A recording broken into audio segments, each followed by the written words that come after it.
Buenas noches a todos, bienvenidos. Un saludo a todos los que nos acompañan aquí en Panamá, desde Buenos Aires o de donde estén.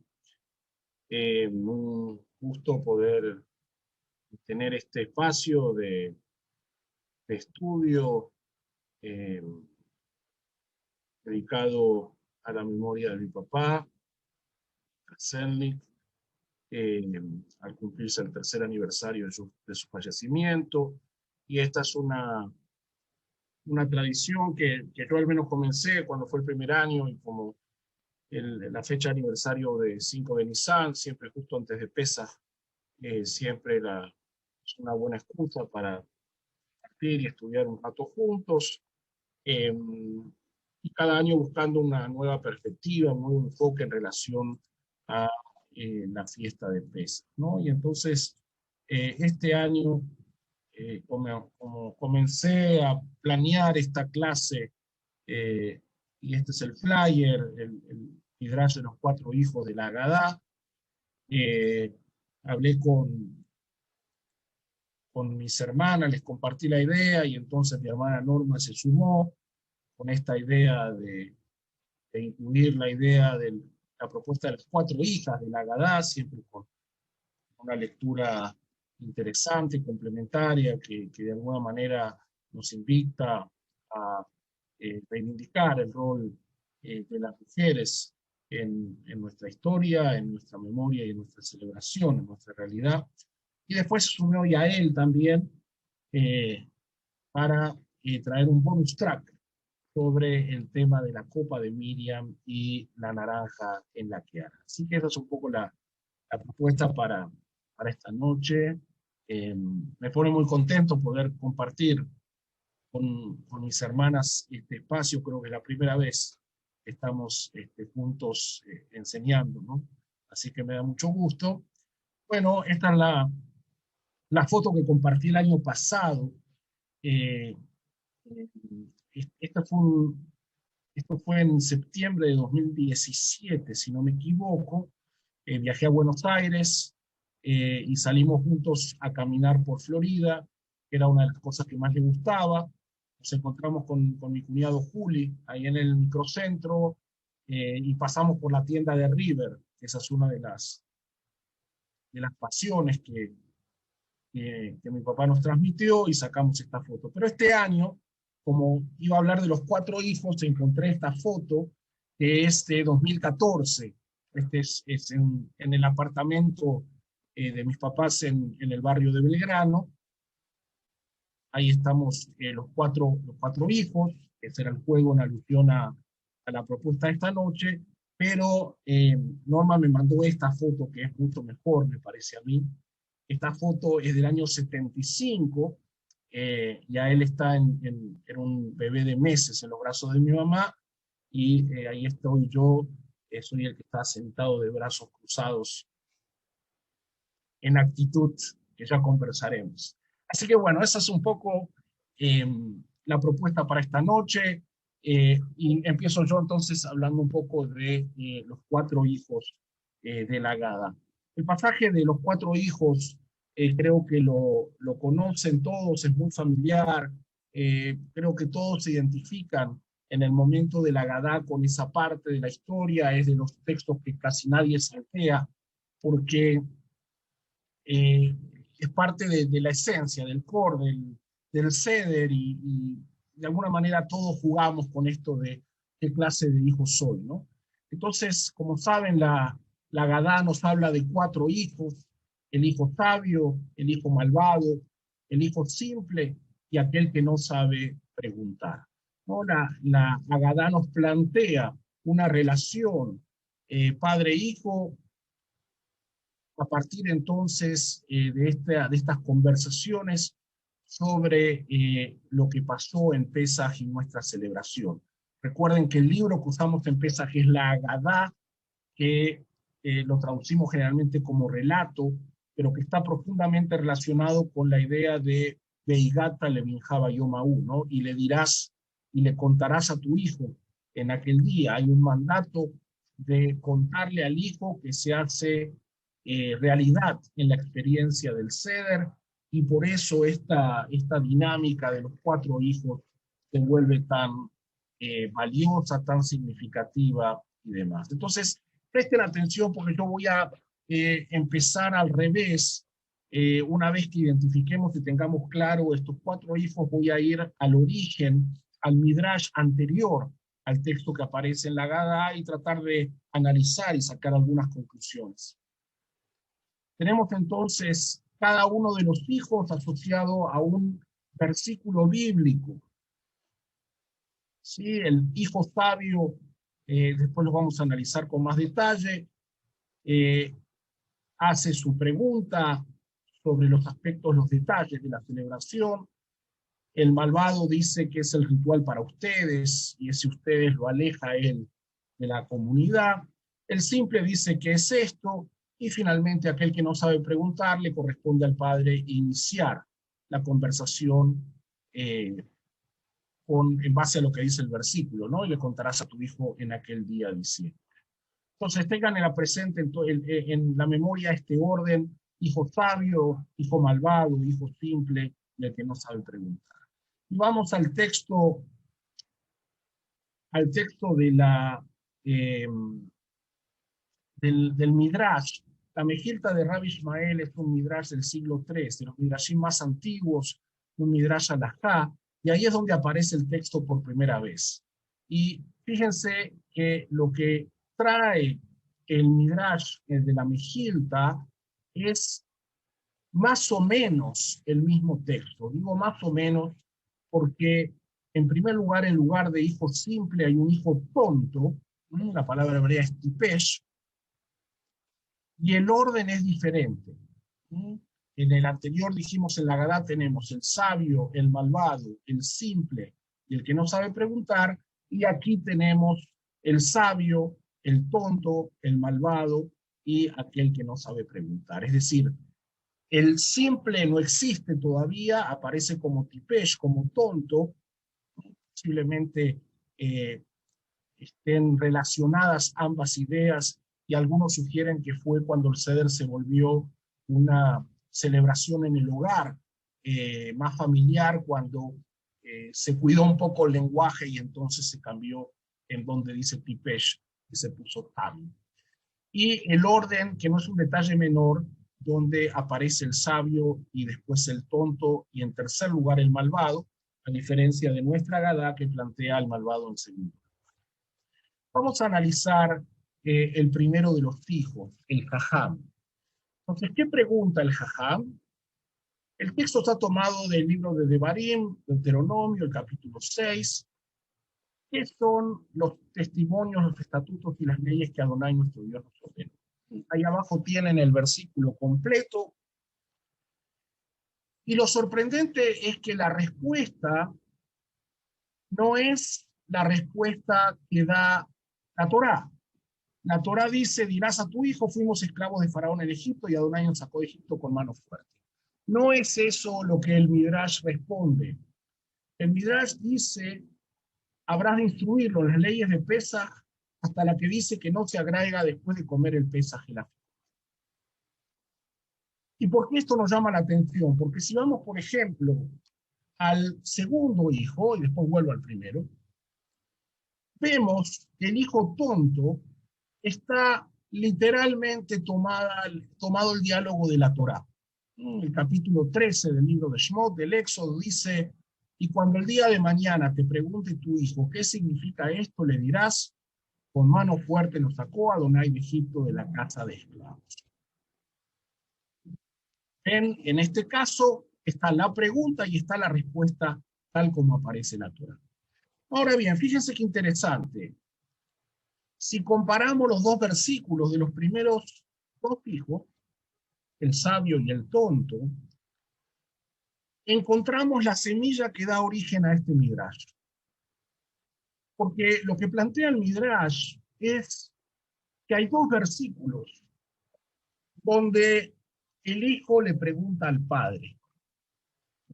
Y mientras la pregunta en el primero es muy sofisticada, que son los testimonios, los estatutos y las leyes que Adonai, nuestro Dios, nos ordenó.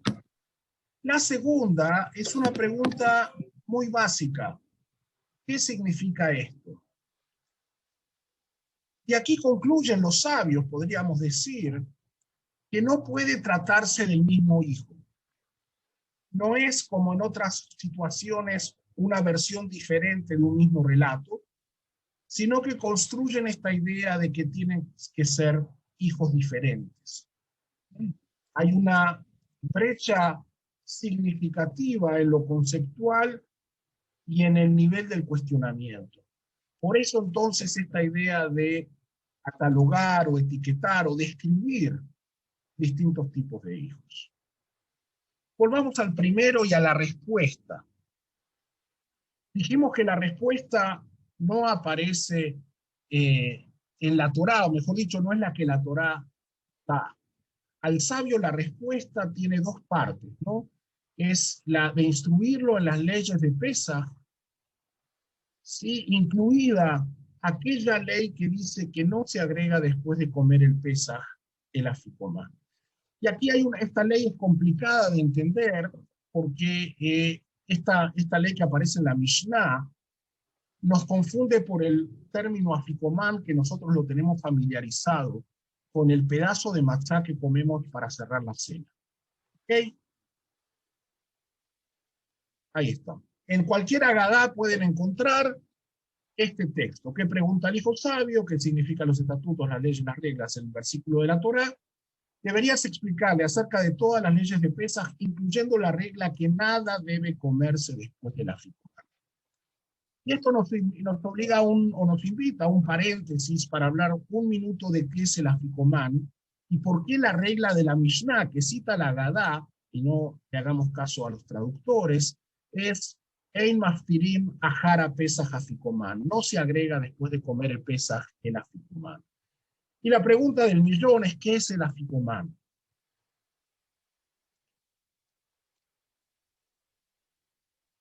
La Tosefta, que es un libro, una generación posterior a la Mishnah, también de literatura tanaítica, algunos dicen que es una recolección de enseñanzas de textos de los tanaítas que no ingresaron dentro del canon de la Mishnah,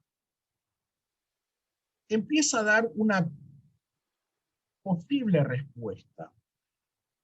Dice, no se agrega después de comer el Pesaj. El afikoman, recuerden que el Pesaj era el sacrificio que se hacía la noche de Pesaj en la época del templo. No se agrega el afikoman, por ejemplo, nueces y dátiles. ¿Y por qué tenemos esta necesidad de dar un ejemplo? Porque claro, la palabra afikoman no es una palabra hebrea. Posiblemente los sabios una generación después no estaban muy claros. Inclusive si vamos al Talmud, vemos que hay distintas opiniones sobre lo que es el afikoman. ¿Qué es el afikoman? Pregunta, Rav dice que no deje un grupo para ir a otro grupo. Shmuel dice como champiñones para mí, palomas para Abba. Rabbi Yohanan como un postre, nueces o dátiles. Fíjense que hay tres opiniones de qué es el afikoman.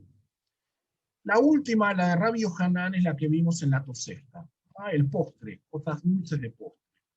Shmuel plantea que es una especie de delicatessen, ¿no? Como una comida especial que viene para saborear, para degustar así en pequeña cantidad una vez que uno esté lleno. Y Rav tiene lo que es la respuesta correcta, al menos en el término griego, y la que le da sentido a la prohibición que aparece en la Mishnah. La palabra afikoman viene del griego, compuesta por epi,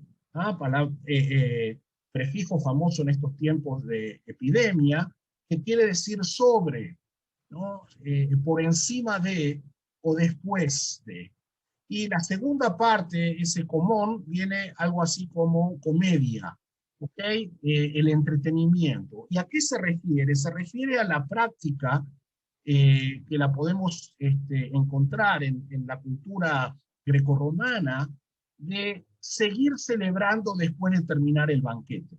En el simposio de Platón, por ejemplo, usted ve cómo después de terminar la discusión y la conversación en una casa, la gente se dirige a otra casa a seguir la fiesta. Y eso puede prolongarse toda la noche. La Torá se opone a este tipo de cosas cuando dice, por ejemplo, que los sacrificios, que los korbanot se pueden comer esa noche y no el día siguiente. Lo que sobra se bota. La celebración termina y no continúa. Y lo mismo dice la Mishnah en relación al sacrificio de Pesaj. Por eso dice, no se agrega después de comer el Pesaj el afikoman. No sigue la fiesta. No vamos de parranda a grupos a visitar a otra gente, sino que cuando terminaste tu cena, ahí concluye. Fíjense que el Seder de Pesaj, el paso número 15, el Mirzá, es la conclusión. El Seder tiene un final precisamente para evitar que esta cosa continúe. Sin embargo, la tradición judía se fue más por la interpretación del postre y termina estableciendo esta idea de llamar a afikoman al último pedazo de matzá, ¿sí? Que es el postre con el que cerramos la comida de Pesaj. ¿Ok? Pero bueno, ese paréntesis para recordar que el jajam, el hijo sabio, tenía que aprender esta ley que dice que no se agregan después de comer el Pesaj el afikoman. Vamos al hijo malvado.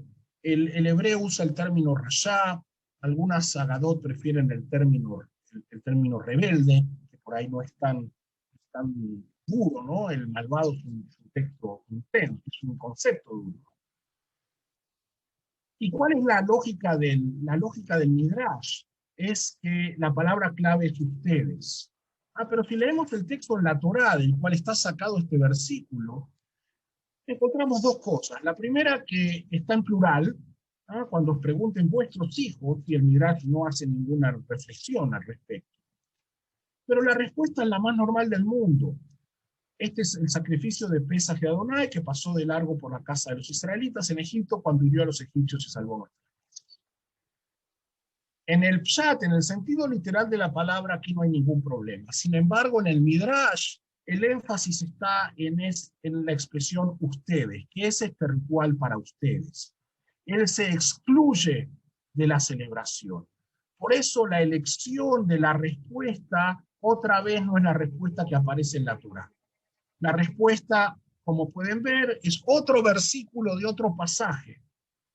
¿Por qué? Porque la idea es decirle, es lo que Adonai hizo por mí. Por mí, el énfasis está en el mí en respuesta a él ustedes. Y entonces el Midrash crea, aferrándose a esta palabra, ¿qué significa este ritual para ustedes? Un hijo malvado o rebelde que pretende excluirse del rey. Sorprendentemente, el cuarto hijo, el que no sabe cómo preguntar, se usa el mismo versículo que se usa para responder al hijo malvado. Contarás a tu hijo en aquel día diciéndoles por lo que Adonai hizo por mí cuando salí de Egipto. Ahora, lo interesante en el cuarto hijo es que el énfasis, ahí está el versículo, el énfasis está en el inicio. Lo que está diciendo el versículo aquí no es lo que le tiene que contar al hijo, sino el acto de que el padre tiene que tener la iniciativa. El versículo sirve de sustento para mostrar que el padre tiene que tener la iniciativa. Y en ese sentido, no hay respuesta. No nos dice qué es lo que el padre le tiene que contar al hijo. No solo que el hijo no sabe preguntar, sino que la Agadá no nos termina de decir qué es la respuesta. Tenemos entonces la Mejilta, entendimos por qué este orden, que es distinto al de la Agadá, esta comparación entre sabio y tonto como opuestos en las preguntas tan diferentes, una tan sofisticada y la otra tan básica, y cómo entonces con los otros versículos se va construyendo este midrash en la combinación de preguntas de padres e hijos. Y Tenemos otro texto paralelo, algunos siglos después del Midrash, que aparece en el Talmud de Jerusalén. Y el Talmud de Jerusalén tiene dos particularidades en relación al texto del Midrash. La primera es que se parece más al texto de la Agadá porque cambia el orden. El Talmud coloca, mejor dicho, como segundo al hijo malvado y como tercero al tonto o simple. Pero lo más sorprendente en la versión que trae el Talmud de Jerusalén es que cambia las respuestas entre el hijo sabio y el hijo tonto. Es decir, le responde al sabio la respuesta que en el Midrash le daba al tonto y le da la respuesta al tonto que en el Midrash le daba al sabio. Y aquí podemos explicar este fenómeno de dos maneras. Una es que podemos estar en presencia de lo que pudo haber sido un error de copista. Es decir, estos textos que uno sabe medio de memoria, el copista estaba distraído y entonces se le confundió y le escribió por error una respuesta al sabio que no le correspondía y al tonto la que tampoco le correspondía. ¿Okay? Esa es una respuesta, si quieren, posible, viable y que no implica ningún compromiso. Pero si por un momento asumimos que aquí no hay error, sino que esta es la versión que plantea el Talmud de Jerusalén, ¿cuál es la discusión que el Talmud le desafía al Midrash? El hijo sabio, de acuerdo al Midrash, se le responde los aspectos legales relacionados con la celebración de Pesaj. Y al tonto se lo conforma con el cuentito, con la narración. Pero el Talmud no está de acuerdo con eso y entiende que es exactamente al revés. Que para el hijo simple, para el tonto, son los vericuetos legales relacionados con la celebración.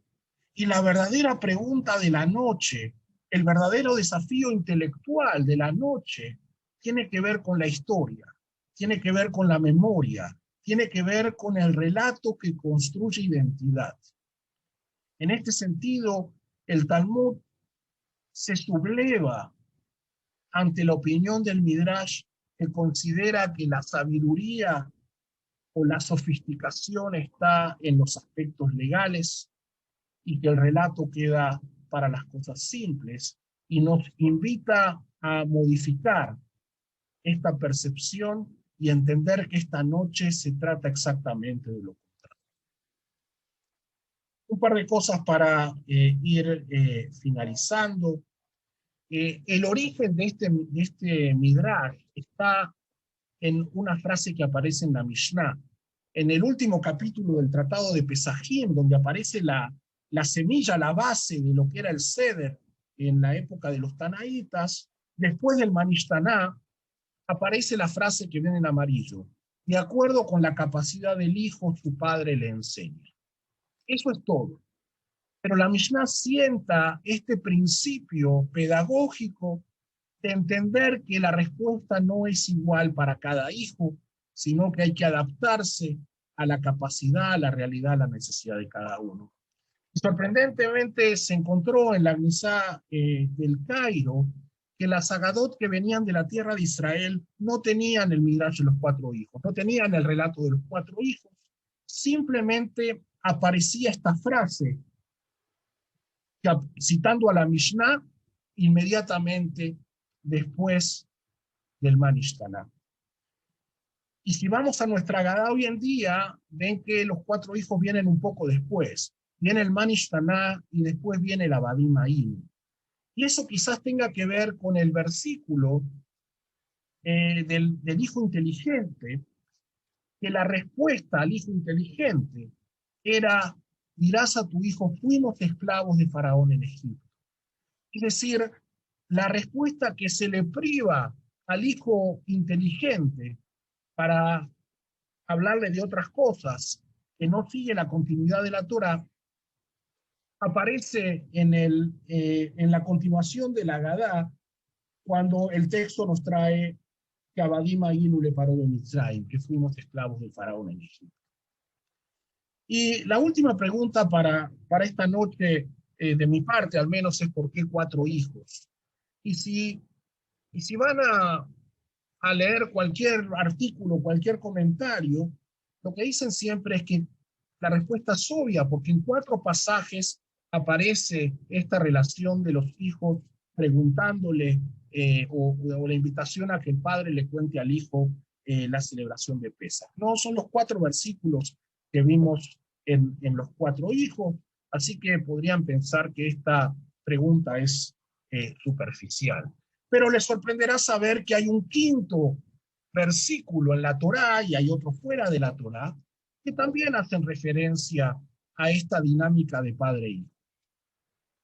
Y entonces la respuesta creo que hay que buscarla por otro lado, y como algunos investigadores y académicos sostienen, pareciera ser que en la construcción de la Agadá hay un intento de la tradición por destacar el número 4. Tenemos las 4 copas de Kiddush, las 4 preguntas del Manishtaná, los 4 hijos. Por eso entonces esta idea de tener a los 4 hijos, y vuelvo a mi foto inicial con los 4 hijos, y me quedé pensando porque la explicación más bonita de los 4 hijos que a mí me gusta y que me parece muy, muy valiosa es que en realidad cada uno de nosotros es un poco de los 4 hijos, ¿no? Los 4 hijos son arquetipos, son modelos conceptuales, y todos tenemos una combinación. Somos sabios e inteligentes para ciertas cosas, somos rebeldes y malvados en otras, somos simples para otras, y hay temas que definitivamente no sabemos qué preguntar. Pero yo me quedé con la duda de pensar cuál de los 4 hijos soy, ¿no? Entonces, este es el dibujito en el flyer que presentamos. Después está este otro que puse en mi presentación, y me di cuenta que estoy en la foto con los brazos cruzados. ¿Ok? Y estoy en la foto con los brazos cruzados.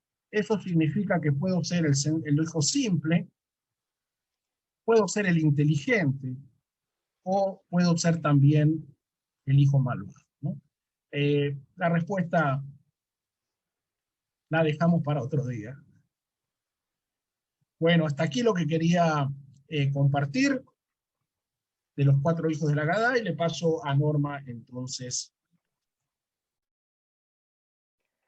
Bueno, hola a todos, buenas noches desde Buenos Aires. Bueno, voy a continuar con esta idea y voy a compartir mi pantalla.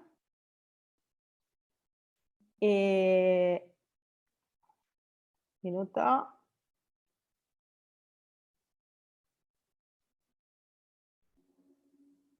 Acá estoy, ok.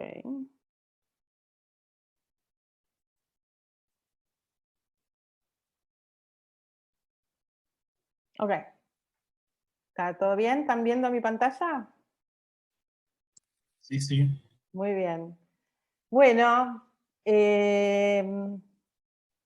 bueno, para mí, quien me precedió en la palabra es Gusti, así que me cuesta hablar de Gustavo, del rabino Gustavo, así que me van a perdonar, pero yo soy la chica grande de las fotos, así que para mí es mi hermano menor, así que con vuestro permiso lo voy a seguir llamando de Gusti. Gusti presentó los 4 hijos. Yo quiero terminar un poco su relato agregando quizás un detalle de color, y me pongo a ver, voy a poner foco en esta nueva perspectiva feminista, que es un poco a lo que me dedico, y que tiene una perspectiva interesante para hablar de estos 4 hijos. Una de los aportes de la Cábala que más me gustan es un poco pensar en estos 4 hijos, las primeras letras de cada uno de los hijos, la J de Jajam, la R de Rashá, la Baf, la U de el que no sabe preguntar, Besheino Yodea Lishol, y la Taf de Tam, forman la palabra Heirut. Y lo interesante en estas figuras, que como Gusti decía, que todos llevamos a estos muchachos adentro, es que sin duda los cuatro nos hacen libres, ya sea porque tenemos conocimiento, porque nos acercamos a él o porque tenemos padres que nos instruyeron. Entonces, lo primero que quiero es públicamente agradecer a mis padres y a mi papá especialmente, que me dio acceso al conocimiento. Y acá en esta foto lo que ven es a las chicas, porque vamos a hablar de las mujeres, ven a las chicas preparando un gefilte fish. Pensé que era de Pesach, pero después por la ropa me di cuenta que es más de Rosh Hashanah. Pero estamos haciendo el gefilte fish, que es lo próximo que solemos tener que hacer básicamente las mujeres en las fiestas. Bueno, lo que les quiero mostrar ahora es un pasaje del Talmud, el tratado de Sotá, que es que básicamente trata temas muy femeninos a los ojos de los hombres, porque todo el Talmud es un tratado masculino y toda la Torá tiene un trasfondo patriarcal. No obstante, en el tratado encontramos esta frase que es muy paradigmática, porque dice que los israelitas fueron liberados de Egipto como recompensa por las mujeres justas que vivieron en esa generación. O sea que en este pasaje es gracias a las mujeres que todo el concepto de la salida de Egipto tuvo el suceso que tuvo. Y sin duda, leyendo el libro del Éxodo, es muy fácil encontrar de qué estamos hablando. Si no fuese por las parteras que tuvieron una actitud desobediente frente al rey de Egipto, al faraón, al emperador, no hubiesen, las mujeres hebreas no hubiesen dado a luz a los chicos, cuyas vidas habían sido signadas por estos sacrificios humanos que planteó el faraón para todos los varones, porque se trataba de sacrificios humanos de los varones, y ellas, tanto Shifra como Púa, se rebelaron ante esta cuestión. Por supuesto, la madre Yochebed y Miriam, la hermana, que escondieron a este bebé, lo pusieron en la cesta, y sin duda la hija del faraón, que es quien quizás fue la más rebelde de todas, siendo una hija, y es la que desoyó a su padre y ahijó a este niño que encontró en las aguas. Entonces hay un protagonismo de las mujeres que no aparece en la Agadá, que tampoco aparece muy trabajado en las fuentes, porque los hombres se ocuparon más de todas las partes y de las leyes y de las cuestiones de los hombres, y las mujeres quedaron desdibujadas, sus voces silenciadas, y es como que nos falta esta expresión, ¿no? Esta voz o nuestro aporte que ha sido silenciado durante tantos años. Entonces, en la década de los 70, con todo el resurgir del movimiento feminista, surgieron voces de mujeres judías que intentan aportar a la cultura judía esta nueva voz, esta nueva forma. Y entonces también hay una creación moderna vinculada a los hijos de los que habló Gusti, solo que esta vez sumando esta voz femenina. Entonces, las mujeres se dijeron, bueno, así como se habla de los 4 hijos, sobre estos 4 hijos se habla en la Torá, también podemos pensar que se habla de 4 hijas en la Torá. Y algunas hasta llegaron a decir, bueno, quizás sea que tenemos que hablar con respecto a las 4 hijas que silenció la Torá. Entonces proponen una nueva lectura de la Agadá que incluya la caracterización de 4 hijas. Y esto es una propuesta que hacen 2 rabinas israelíes, básicamente que trabajan la Midrashá en el Centro de Estudios de Oranim, y que crearon este texto que me parece maravilloso. Entonces dice, respecto de cuatro hijas habló la Torá. Y ya parten de una idea diferente, esto que decía Agusti del concepto del rayá, y en este caso, acá estamos hablando de madres. Entonces dice, la primera es la jajamá, la sabia. Pero no hay hijos malos, no se concibe un hijo malo. En su defecto, de lo que podemos hablar es de un hijo, o en este caso una hija, iracunda, enojosa, o sea, que está con bronca, pero no mala. Entonces plantean las cuatro hijas en este concepto: la hija sabia, la hija iracunda, la hija simple y la hija que no sabe preguntar. Y basados en esta misma estructura de la que habló Augusti, dicen, la sabia, ¿qué es lo que ella dice? Y van a enfatizar todo el tema también del femenino, ¿sí? Que complementa a el texto masculino, porque es más profundo, o sea, todo lo que necesariamente es masculino en la Torá y en el Talmud, solemos entenderlo como que nos incluye, como es el masculino inclusivo, pero no es así. Ni siquiera cuando recibimos la Torá estábamos las mujeres, porque Moshe les dice a los israelitas, por orden de Dios, que tienen, para llegar al monte Sinai, tienen que estar separados de las mujeres. O sea que hasta ponemos en duda que hayamos estado en Sinai. Y como decía Gustavo, esto de acuerdo con la capacidad del hijo que su padre le enseñe. Se habla de hijos y se habla de padre, muy pocas veces de hijas y muy pocas veces de madres.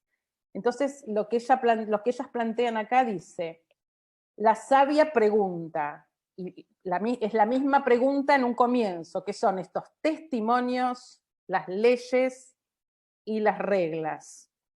Eidot, Hukim y Mishpatim.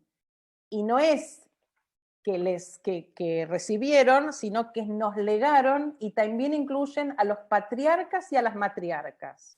Entonces tenemos ya la primera diferencia, el femenino de la sabia y estas leyes, reglas y testimonios, y cambian un poco la enunciación que nos legaron a nuestros patriarcas y matriarcas. Y entonces dice, ustedes les dirán, testimonios, y juegan con la palabra eidot, que es una palabra en femenino.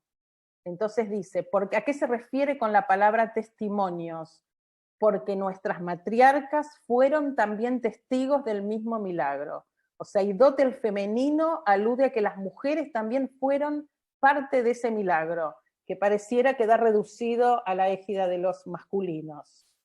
Hukim, leyes, porque nos entregaron para caminar en su sombra y meditar en ellas tal como está escrito, y yo meditaré en tus leyes. O sea, el yo me incluye como individuo. También una mujer puede caminar a la sombra de las leyes, no tiene que estar apartada, o no tiene necesariamente que ser mitzvot para un determinado tiempo. Dado que yo meditaré en tus estatutos, yo como individuo también lo puedo hacer. Y eso está extraído del libro de Salmos.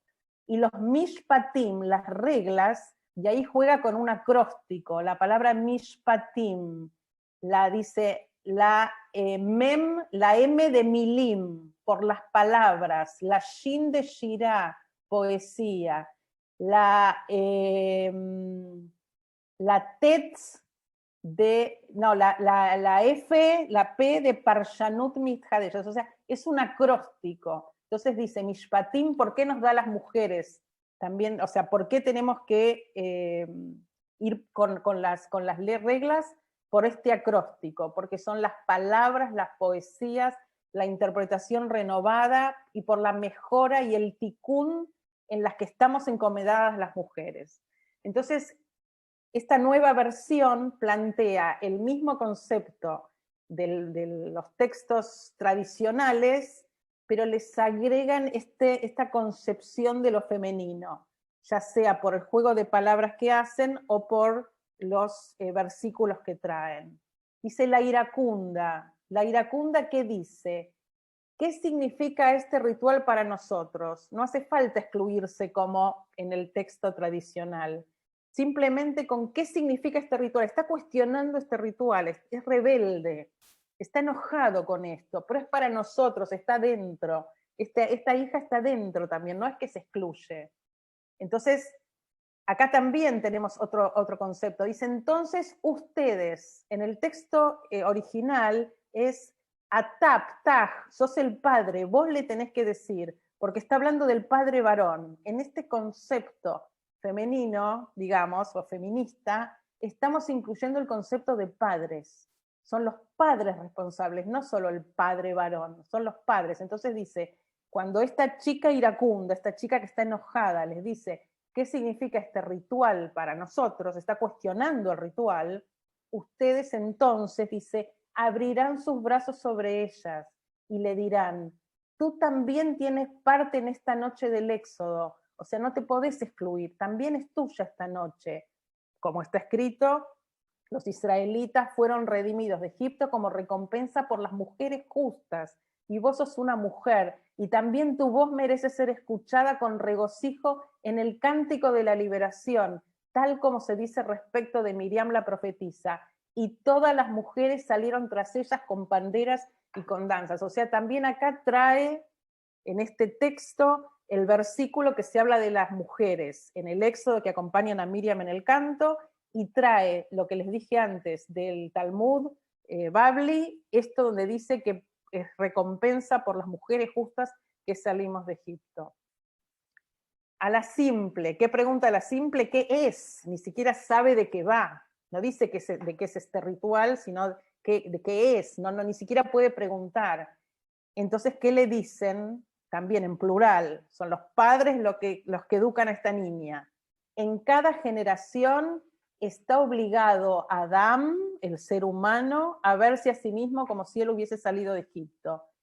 Y entonces explica a qué se refiere Adán: a todo ser, a toda persona, como está escrito, macho y hembra los creó. O sea, en el concepto de Adán estamos las mujeres, somos el 50% de la humanidad. Entonces también estamos obligados a vernos a nosotras mismas como si hubiésemos salido de Egipto. Somos parte, no estamos excluidas. Y llamó el nombre de ellos, plural, macho y hembra, Adán.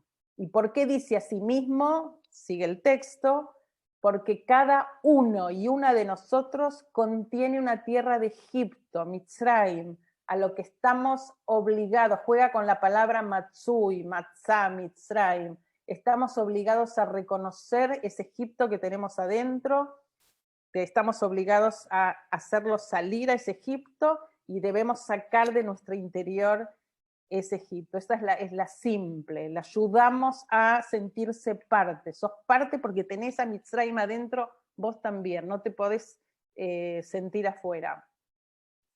Y la que no puede preguntar, acá otra vez el plural, ustedes deben abrir con ella la conversación. Y trae un versículo de Isaías, dice, alza tu voz, no temas, arimi, altiraí, alza tu voz, no temas, hazme oír tu voz del cantar de los cantares, porque dulce es tu voz. Los padres se dicen, nuestro poder disminuye y la conversación carece de sentido sin tu participación, necesitamos que participes. Y entonces trae ahora el versículo, cuando Moshe le dice al faraón que los deje salir. Nos iremos con nuestros jóvenes y con nuestros ancianos, con nuestros hijos e hijas. Y este es un buen ejemplo del versículo, que cuando el texto quiere decir mujeres, las nombra. Si no se habla de varones. Acá el texto habla, nos iremos con nuestros banim ubnotai, baneinu ubnoteinu, nos iremos con nuestras hijas e hijas. El texto hace referencia especial a las mujeres. Nos iremos con nuestras ovejas y vacadas, porque tenemos que brindar una festividad a Dios. Eso es de Shmot, de Éxodo, el capítulo 10. Porque fuimos todos parte del Éxodo. y que en el goce de nuestra libertad estemos atentos a las voces de todas las personas del mundo. Entonces vemos como esta nueva manera de presentarnos a, o sea, de alguna manera es dar una nueva voz a esto que tantos tiempos estuvo callado, estuvo silenciado, estuvo oculto, y que ahora podemos darle este tono en esta estructura. Está casi igual a como está la estructura tradicional, solo con una nueva mirada, con un nuevo aporte, trayendo los versículos y trayendo las cuestiones que vinculan al texto de Pesaj con las mujeres. Y para terminar, entonces la dejo ahora a mi hermana, que sigue con las cosas de mujeres. Bueno, buenas noches a todos. En realidad, para empezar, tengo que decir que no solo agradezco a mis padres, sino a mis hermanos. Soy la más chiquita. Y tengo que agradecerles a ellos el camino que me abrieron, la libertad que me dieron al abrirme todo este camino, y también la malcrianza, que no es poco, y estoy orgullosa de que me hayan criado así. Así que vamos a ir al bonus track de la Copa de Miriam. La Copa de Miriam se incluyó en la Agadá como una costumbre reciente, queriendo otorgarle un lugar protagónico y especial a las mujeres del Éxodo. Se coloca junto a la copa de Eliyahu Anabí, se llena con agua, se bendice y se bebe de ella en honor a Miriam, la profetisa. ¿Por qué es Miriam? Porque según la tradición, Miriam es una de las parteras que, a pesar de la prohibición del faraón de no dejar con vida a los varones recién nacidos, transgredió y siguió ayudando a las hebreas a parir a sus hijos. Ella es quien convence, según el Midrash, a su padre de seguir manteniendo relaciones con su madre y procrear a pesar del edicto del rey, cuando su hermano recién nacido fue depositado en la cesta junto al río Nilo. Miriam es quien lo cuida hasta ver que es salvado por la hija del faraón, y es quien le sugiere a la princesa entregarlo a Yochebed, su madre, para que lo amamante hasta que crezca. Miriam también fue una muy buena hermana, fue líder de un pueblo, en especial de las mujeres cuyo cántico quedó descrito en Shirat Hayam, el cántico del mar, y que junto a Moshe y Aarón condujo a su gente a través del desierto y fue responsable del pozo de agua que sació la sed del pueblo. En honor a Miriam, entonces, se levanta una copa de agua luego de la segunda copa de vino, y antes de Netilat Yadayim, el lavado de las manos, la copa se bendice diciendo: esta es la copa de Miriam, copa de aguas vivas en recuerdo de la salida de Egipto. Sea tu voluntad que podamos tomar de esta agua del pozo de Miriam para la sanación y la redención. Sea tu voluntad que podamos aprender de Miriam y de todas las mujeres a salir con tambores y danzas para celebrar los milagros de la vida cotidiana y cantarle a Dios en cada momento. Y ahora vamos a la última, que es una naranja en la que hará. El origen de esta novedosa costumbre no está del todo clara, pero la versión que más circula es la que cuenta la profesora Susana Heschel, que es la hija del afamado rabino, el doctor Abraham Yoshua Heschel. Una vez una mujer se acercó a un conocido rabino y le solicitó que les permita a las mujeres subir a la Torá en la sinagoga. El rabino le respondió: las mujeres pertenecen al púlpito de una sinagoga como una naranja a la que hará de Pesaj. Desde ese entonces, los grupos que reivindican su participación en los rituales en calidad igualitaria colocan una naranja en la que hará de Pesaj.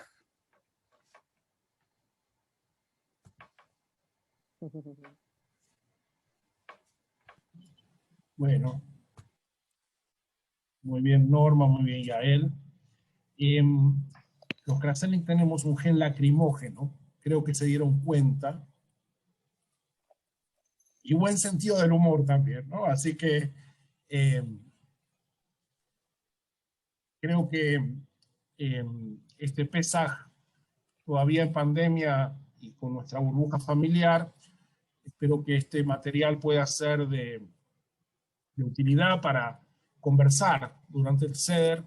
Al final de eso se trata, ¿no? Que el Seder sea una noche de conversaciones significativas, que sea no solo contar la historia, no solo conectarse con el pasado, sino también empezar a construir el futuro. Así que esa era un poco la propuesta para esta noche, enriquecer nuestra preparación para el Seder, y esperamos haber logrado ese objetivo. La charla la grabamos, así que la subimos a nuestro canal de YouTube, después pasamos los links para los que quieran. Ok, gracias a todos por acompañarnos. Borrá la parte donde estoy llorando, por favor. No se puede, no se puede.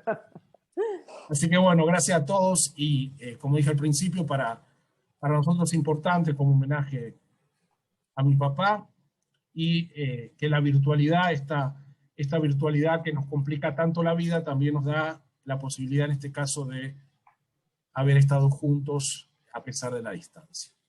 Así que gracias a todos, y aprovecho para desearles un Pesaj Kasher Besameach a los que no nos vamos a ver antes. ¿Okay?